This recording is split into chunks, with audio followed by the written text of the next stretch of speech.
رات کو میرے سسر جی نے میرا دروازہ کھٹکھٹایا اور مجھ سے بولے، بہو، میں واش روم میں گر گیا تھا اور میرے پاؤں میں درد ہو رہا ہے۔ اگر تم تھوڑی سی مالش کر دیتی تو شاید مجھے کچھ آرام مل جائے۔ میں نے کہا، آپ کو چوٹ لگی ہے تو آپ نے مجھے بتایا کیوں نہیں؟ میں آپ کی بہو کوئی غیر تھوڑی ہوں۔ پھر میں نے اپنے سسر کو اپنے بستر پر لٹا دیا اور ان کے پاؤں میں لگی چوٹ پر تھوڑا تیل لگا کر مالش کرنے لگی۔ اس کے بعد جو ہوا اس کا میں تصور بھی نہیں کر سکتی۔ انہوں نے تہمت باندھ کر رکھا تھا۔ مالش کرتے کرتے غلطی سے میری نظر تہمت کے اندر جا رکی تھی۔ میرا ہاتھ جیسے جیسے سسر جی کے پاؤں پر حرکت کر رہا تھا، وہ بھی حرکت میں آ رہا تھا اور کروٹیں بدل رہا تھا۔ مجھے بھی اپنے اندر کچھ ہلچل محسوس ہونے لگی۔ میں نے ہلکے سے اپنا ہاتھ اس کے سر پر مارا تو وہ غصے سے پھنکارا اور اپنا سر اٹھا لیا۔ میرے سسر نے ایک دم سے مجھے، آج کی کہانی بہت ہی خوبصورت ہے، اینڈ تک ضرور دیکھیے گا۔ میری شادی کے صرف 8 مہینے بعد ہی میرا شوہر اچانک ایک فیکٹری حادثے میں وفات پا گیا۔ میرے بھائی نے بڑی مشکل سے ادھر ادھر سے قرضہ لے کر کسی طرح میری شادی کروائی تھی، لیکن 8 مہینوں کے اندر ہی میں دوبارہ اپنے مائکے آ گئی تھی۔ میرے مائکے میں میری ماں نہیں تھی، اس لیے مجھے بہت ڈر لگتا تھا کہ اگر بھابھی کچھ کہہ دیں گی تو میں کس کے آنچل میں اپنا منہ چھپاؤں گی۔ میرے ماں باپ نہیں تھے، اس لیے میں ڈر اور بھی زیادہ تھا۔ پھر اچانک ایک دن میرے سسر ہمارے گھر آئے اور انہوں نے میرے بھائی سے کہا کہ وہ مجھے دوبارہ اپنے گھر لے جانا چاہتے تھے۔ میری بھابھی نے فوراً ہی ہاں کر دی، لیکن میرے بھائی نے کہا، اب آپ کا بیٹا نہیں رہا تو آپ میری بہن کو کیوں لے جانا چاہتے ہیں؟ اس پر میری بھابھی نے بھائی سے بحث شروع کر دی اور کہا، میں اتنا سوچنے کی کیا بات ہے، وہ کہہ رہے ہیں کہ وہ اسے لے جانا چاہتے ہیں تو انہیں جانے دے، وہ ان کے گھر کی بہو ہے۔ بیٹے کی موت ہو گئی تو کیا ہوا، وہ اپنے سسرال جا سکتی ہے۔ بھابھی کے اس جھگڑے کے بعد بھائی نے بغیر کچھ پوچھے کہا، اگر میری بہن وہاں خوش رہے گی تو ایک بھائی ہونے کے ناطے مجھے خوشی ہوگی، آپ اسے لے جائیں۔ پھر میرے سسر نے مجھ سے کہا، چلو بہو، اپنے گھر چلو۔ میں نے اپنے سسر کے گھر جانے کا فیصلہ کیا۔ وہاں پہنچنے کے بعد میں اپنے کمرے میں کپڑے بدل رہی تھی کہ اسی وقت میرے سسر جی آئے اور بولے، بہو، ایک کپ چائے بنا کر پلا دو۔ میں جلدی سے باورچی خانے میں گئی اور چائے بنائی۔ چائے پیتے ہوئے انہوں نے کہا، بہو، تمہیں پتہ ہے اس گھر میں بالکل اکیلا ہوں۔ میرا اکلوتا بیٹا تھا اور تمہاری ساس بھی وفات پا چکی ہیں، اس لیے میں تمہیں یہاں لے کر آیا ہوں تاکہ مجھے لگے کہ میں اکیلا نہیں ہوں۔ میں نے کہا، آپ بالکل فکر نہ کریں، میں تو آپ کی بیٹی کی طرح ہوں اور ہمیشہ آپ کے ساتھ رہوں گی۔ پھر میرے سسر بولے، مجھے پتہ ہے تم میرے ساتھ رہو گی کیونکہ تمہاری بھابھی تمہیں مائکے میں کبھی سکون سے نہیں رہنے دے گی۔ اس طرح کچھ دن گزر گئے۔ یہ کہانی آپ اردو فن پر سن رہے ہیں اور رات میں اپنے کمرے میں سو رہی تھی کہ اچانک دیر کسی نے میرے دروازے پر دستک دی۔ مجھے سمجھ آ گیا یہ میرے ہی سسر ہوں گے، کیونکہ اس گھر میں میرے اور میرے سسر کے علاوہ اور کوئی نہیں تھا، تو آدھی رات کو کون میرے کمرے کا دروازہ کھٹکھٹائے گا؟ میں نے سوچا کہ شاید سسر جی کو کچھ چاہیے ہوگا، اس لیے دروازہ کھولا۔ دروازہ کھولتے ہی میرے سسر نے مجھے پکڑ لیا اور بولے، مجھے اپنے کمرے میں بہت بے چینی ہو رہی ہے، اگر تم میرے کمرے میں آ جاؤ، میں ادھر سو جاؤں تو تمہیں کوئی پرابلم تو نہیں؟ میں نے کہا، سسر جی کیسی بات کر رہے ہیں، آپ ادھر میرے کمرے میں سو جائیں۔ میرے کمرے میں ایک ہی ڈبل بیڈ تھا۔ سسر جی بیڈ کی ایک سائڈ پر سو گئے اور میں دوسری سائڈ پر۔ نیند نہ سسر جی کو آ رہی تھی اور نہ ہی میں سو پا رہی تھی۔ کافی وقت کے بعد سسر جی بولے، بہو، نیند نہیں آ رہی کیا؟ میں نے کہا، آپ بھی تو نہیں سوئے ابھی تک۔ سسر جی کہنے لگے، مجھے آج تمہاری ساس کی بہت یاد آ رہی ہے۔ جب وہ ناراض ہوتی تھی تو ایسے ہی ہم دور دور لیٹے ہوتے تھے۔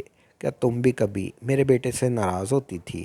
میں چپ رہی، کچھ نہ بولی تو سسر جی کہنے لگے، کیا ایسا نہیں ہو سکتا کہ ہم دوبارہ ایسے زندگی گزاریں جیسے ہم پہلے گزارتے تھے؟ تم اپنے شوہر کے ساتھ اور میں اپنی بیوی کے ساتھ، ہم شادی کر لیں تو ہم دونوں ایک اچھی زندگی گزار سکتے ہیں۔ مجھے پتہ ہے یہ معاشرہ ہمارے رشتے کو قبول نہیں کرے گا، مگر ہم چوری یہ رشتہ پروان چڑھا سکتے ہیں۔ میں کچھ نہیں بولی اور اسی رات طرح گزر گئی۔ اگلے دن صبح سے ہی میں اپنے سسر کی باتوں کے بارے میں بہت سوچ بچار کرتی رہی، اپنی صورتحال پر بھی کافی غور کیا۔ پھر سسر کا پیش کیا ہوا رشتہ مجھے ناممکن لگ رہا تھا، لیکن میری حالت مجھے کوئی نہ کوئی فیصلہ لینے پر مجبور کر رہی تھی۔ پھر مجھے خیال آیا میں اپنے بھائی سے جا کر بات کرتی ہوں، لیکن یہ سب باتیں اپنے ہی بھائی سے کرنے کی ہمت نہیں ہوئی، کیونکہ مجھے معلوم تھا کہ بھائی سے بات کرنے کے بعد وہ ضرور غصہ ہو جائیں گے، اس لیے میں انہیں اس بات کے بارے میں نہ بتا سکی۔ اسی طرح ایک دن میرے سسر کو دوبارہ بات کرنے کا موقع ملا۔ انہوں نے کہا، بہو، میں نے تم سے کچھ غلط تو نہیں کہا، بس میں اتنا چاہتا ہوں کہ تم میری زندگی میں خوشی لے آؤ۔ میں اکیلا نہیں رہ سکتا، تمہارے ساتھ ہی میری زندگی مکمل ہوتی ہے۔ دوبارہ سسر جی سے یہ باتیں سن کر میں اندر سے کانپنے لگی اور کچھ بول نہ سکی۔ تھوڑی دیر بعد سسر جی خود ہی باہر چلے گئے۔ اسی طرح سسرال میں کچھ دن گزر گئے۔ ایک رات کو میرے سسر نے میرا دروازہ کھٹکھٹایا۔ میں نے دروازہ کھولا تو مجھ سے بولے، بہو، میں واش روم میں گر گیا تھا اور میرے پاؤں میں درد ہو رہا ہے۔ اگر تم تھوڑی مالش کر دیتی تو شاید مجھے کچھ آرام مل جائے۔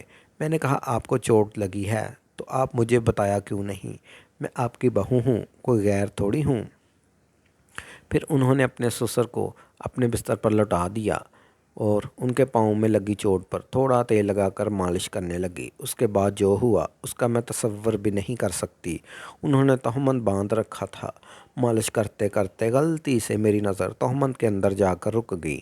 میرا ہاتھ جیسے جیسے سسر جی کے پاؤں پر حرکت کرتا تھا، وہ بھی حرکت میں آ رہا تھا اور کروٹیں بدل رہا تھا۔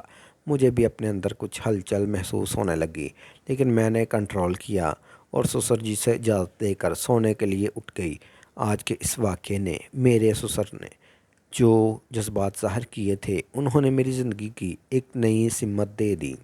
ان الفاظ نے مجھے اندر تک ہلا کر رکھ دیا تھا۔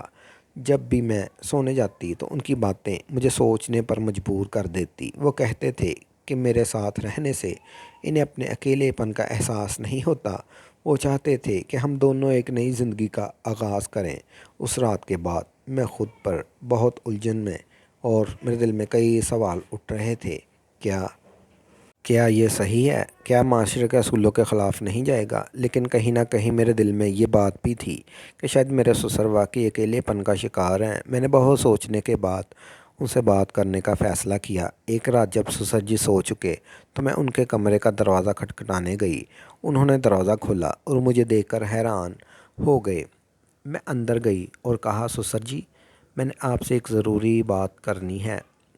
انہوں نے مجھے بیٹھنے کا اشارہ کیا اور سنجیدگی سے بولے، کیا ہوا بہو، تم اتنی رات کیوں آئی ہو؟ میں نے تھوڑی ہمت جمع کرتے ہوئے کہا، سسر جی، میں نے آپ کے پیش کیے ہوئے رشتے کے بارے میں بہت سوچا۔ میں سمجھتی ہوں کہ آپ کے اکیلے پن کا شکار ہیں اور آپ کو ایک ساتھی کی ضرورت محسوس ہو رہی ہے، لیکن اس رشتے کو معاشرے کے لوگ قبول نہیں کریں گے۔ اس رات کے بعد میں نے اپنے دل کی بے چینی کو کم کرنے کی کوشش کی۔ میں یہ سمجھ چکی تھی کہ سسر جی اپنے اکیلے پن سے نجات حاصل کرنا چاہتے تھے، لیکن اس راستے پر چلنا ہم دونوں کے لیے غلط ہوتا۔ مجھے اپنی زندگی کی سمت کا تعین کرنا تھا۔ میں نے فیصلہ کر لیا کہ اب میں اپنی زندگی کی بھاگ دوڑ خود سنبھالوں گی۔ اگلی صبح میں نے اپنے بھائی کو فون کیا اور ان سے ملنے کی خواہش ظاہر کی۔ میں جانتی تھی کہ مجھے اپنی صورتحال کے بارے میں ان سے بات کرنی ہوگی، چاہے یہ کتنا ہی مشکل کیوں نہ ہو۔ بھائی نے مجھے ملنے کے لیے بلایا اور میں ان سے ملنے کے لیے تیار ہو گئی۔ جب میں مائکے پہنچی تو بھائی میرے چہرے کی الجھن کو سمجھ گئے۔ میں نے انہیں سب کچھ بتا دیا، سسر جی کی باتیں، ان کے جذبات اور میرے دل کا بوجھ۔ بھائی نے میری بات غور سے سنی اور ایک گہری سانس لیتے ہوئے بولے، بہن، یہ ایک مشکل وقت ہے، لیکن میں ہمیشہ تمہارے ساتھ ہوں۔ تم نے فیصلہ صحیح کیا ہے۔ تم نے اپنی عزت کو برقرار رکھا اور اپنے خود احترام کو ٹھیس نہیں پہنچنے دی۔ اب تمہیں آگے کیا کرنا ہے یہ تم پر منحصر ہے۔ ان کی باتیں سن کر میرا دل ہلکا ہو گیا۔ میں نے بھائی سے کہا کہ میں اپنی زندگی کے نئے سرے سے جینا چاہتی ہوں۔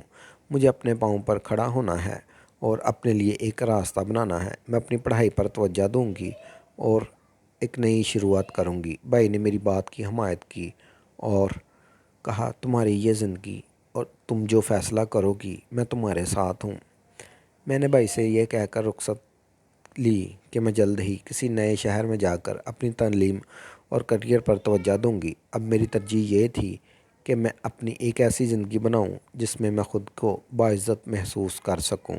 گھر واپس آنے کے بعد میں نے سسر جی سے بات کی۔